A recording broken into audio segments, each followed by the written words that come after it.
The rain didn't wash the grime away anymore. It just fed the fungus. Gotham was dead silent, save for the wet slap of water hitting the fungal plates that now coated the gargoyles. Batman crouched on the edge of the Wayne Enterprises tower, his cowl display blinking a harsh red warning, 12 hours. That was the hard deadline to breach Arkham Asylum, extract a tissue sample from patient zero, and synthesize a cure before the government firebombed the entire eastern seaboard. But looking down at the streets choked with gray biomass, you have to ask a fundamental question. Is a suit designed to stop ballistic impact enough to stop a biology that rewrites human DNA? He tightened his grip on the grapple gun and dove into the dark. Section 1. The human element and resource scarcity. He landed silently on the perimeter wall of Ace Chemicals. This was Penguin's territory now, a fortified quarantine zone hoarding the last of the city's medical supplies. Through the detective mode lens, Batman spotted 5 heat signatures patrolling the loading dock. They were armed with military-grade rifles, scavenged from the initial martial law crackdown. The standard Arkham suit, with its tri-weave titanium plating, gadget belt, and cape, weighs approximately 105 pounds. To move that kind of mass with the agility Batman displays requires a caloric intake similar to an Olympic swimmer, roughly 4,000 to 6,000 calories a day. In a functioning society, Alfred has a steak waiting at home. In a resource-scarce apocalypse, that energy cost is a massive liability. Every jump, every strike, and every sprint burns fuel he cannot easily replace. The suit protects him, but it's also slowly starving him.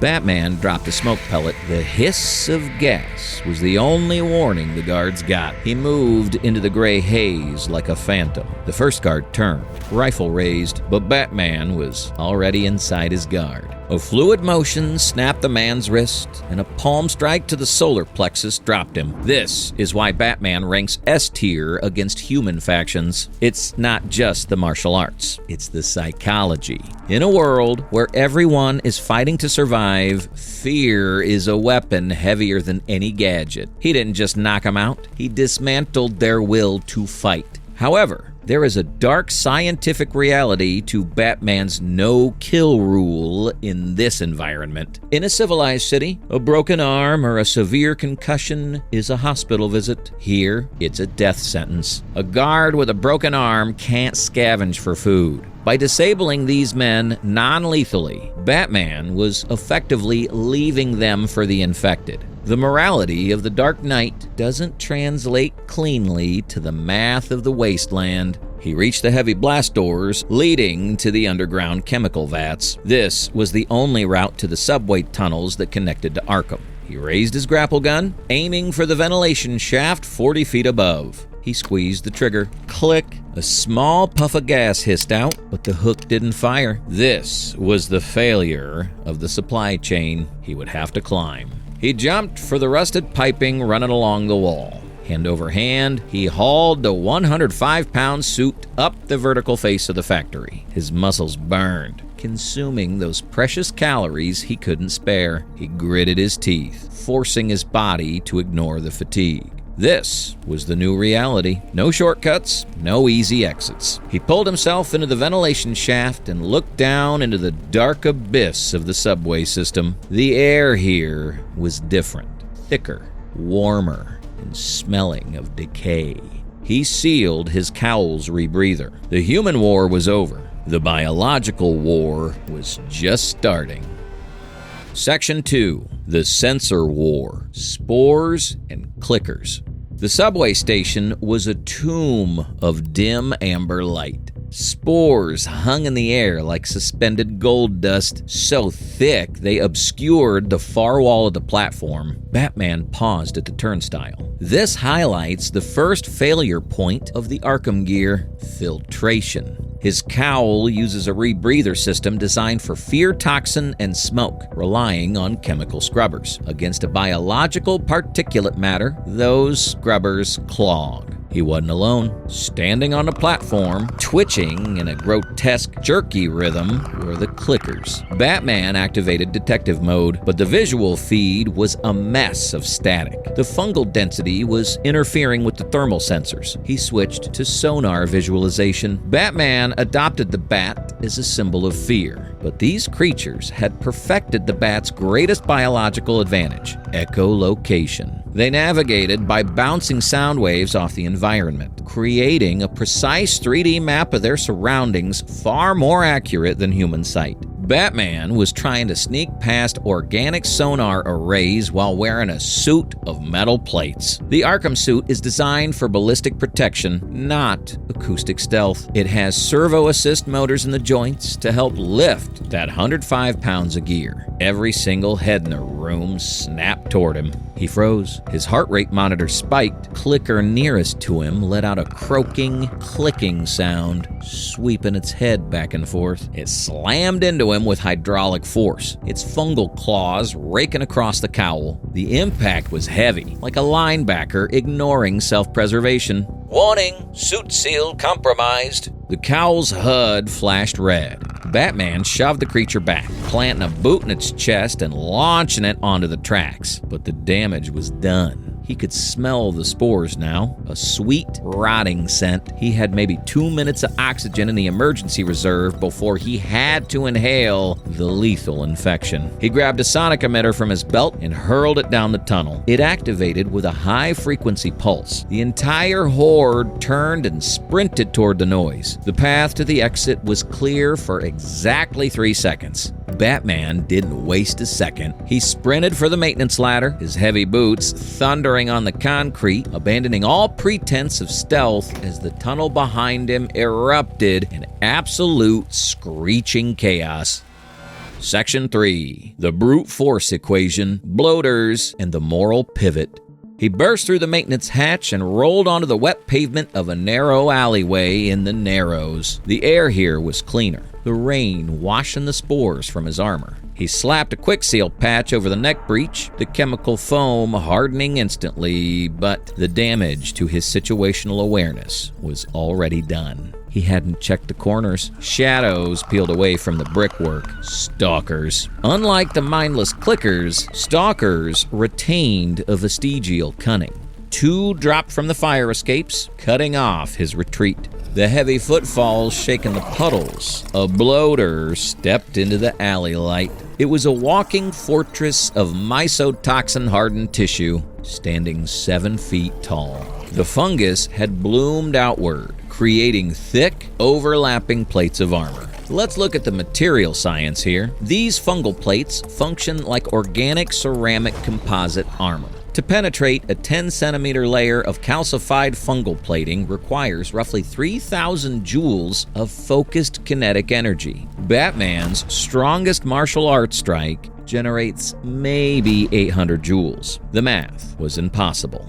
Batman threw a smoke pellet to disorient the stalkers and surged toward the bloater, treating it like a venom-enhanced Bane thug. He launched a flying knee into the creature's center mass. It was like striking a concrete pylon. The impact didn't even stagger the monster. Instead, the shockwave traveled back up Batman's leg, jarring his hip joint. The bloater swung a massive plated arm. Batman raised his gauntlets to block, a reflex honed by years of fighting human opponents. It lifted him off his feet and slammed him into the brick wall 10 feet away. His HUD flickered. Structural integrity, 65%. This highlights the critical failure of non-lethal combat against the infected. Traditional martial arts rely on 2 things: pain compliance and mechanical leverage. You strike a nerve cluster to stun. You hyperextend a joint to disable. But a bloater has no functioning pain receptors. The fungus has fused the joints into rigid, unyielding levers. You cannot break the arm of a thing that has no bone structure left to snap. His gadgets were useless against this density. Batarangs would bounce off. The shot gloves couldn't conduct electricity through the insulating fungal layers. He looked at the explosive gel canister on his belt. In the Arkham games, this is a tool for demolition. blowing through weak structural walls. Using it on a living being is a violation of his core code. He slid directly between the creature's legs, spraying a copious arc of the gel directly onto the exposed fungal tissue of its inner thigh and abdomen. He rolled clear, turning his back. Detonate. The explosion in the confined alley was deafening. The armor was compromised. It would stop a knife, maybe, but a bite would go straight through. We ranked this encounter a C-tier survival scenario. He won, but the resource expenditure was catastrophic. He had abandoned his morality and compromised his primary defense. He looked up. Looming on the island across the bridge, jagged against the lightning, was Arkham Asylum, the epicenter. He limped forward, the broken chest plate grinding with every step. The Rat King was waiting. Section 4. The Rat King of Arkham. Inside, the humidity hit 100%. The air was a soup of spores, visible even without the detective vision, swirling in the stagnant heat. In the center of the room, where patient 0 should have been, stood a biological impossibility. It was the Rat King. In nature, a Rat King is a phenomenon where rats get their tails knotted together. Here, the Cordyceps has taken that concept to a horrific extreme. The fungus had not just infected the inmates of the isolation ward, it had fused them. Patient 0 had absorbed the biomass of the surrounding cells, creating a multi-limbed, rolling mountain of calcified flesh and fungal plating. Let's analyze the biology of a super-organism like this. Structurally, this creature shouldn't exist. The square cube law states that as an organism grows in size, its volume grows faster than its surface area. However, the fungal network acts as an external vascular system, pumping a high-nutrient slurry through the fused bodies. This fluid acts as both hydraulic power for the limbs and a liquid coolant for the core. Batman drew the extraction syringe. He didn't raise his fists. He knew the math. Direct combat here results in an F-tier survival probability. The Rat King possesses the strength of a bloater multiplied by the aggression of a stalker. A single strike from its primary limb would deliver enough force to shatter the concrete pillar next to him. His compromised chest plate wouldn't even slow it down. It would be like trying to box a freight train. The creature roared, a chorus of distorted, overlapping screams from multiple throats. Batman didn't try to block. He didn't try to counter. He simply ran. He sprinted along the periphery of the room, drawing the creature's aggro. The Rat King crashed through a medical station, sending steel gurneys flying like shrapnel. Batman rolled under the debris, scanning the room not for a weakness in the monster, but a weakness in the building. Arkham was old. The damp environment had rotted the support beams. He spotted the main load-bearing column. He switched to the remote electrical charge gun. He wasn't aiming for the monster. He aimed for the overloaded junction box mounted on the pillar.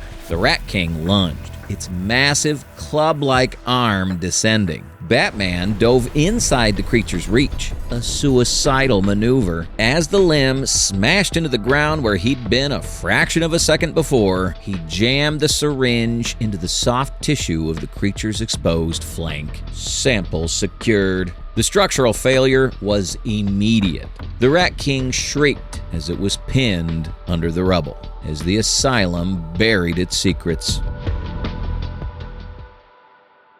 The screen fades in on a pile of rubble at sunrise. A gauntleted hand, battered and bloody, punches through the debris, the vial of amber fluid intact in his grip. The data suggests Batman survives the Last of Us universe, but the margins are razor thin. His stealth and tactical intellect grant him S-tier survivability, but his reliance on non-lethal combat drops his odds to near zero against advanced infected. Do you think Iron Man's technology would fare better? Let us know in the comments.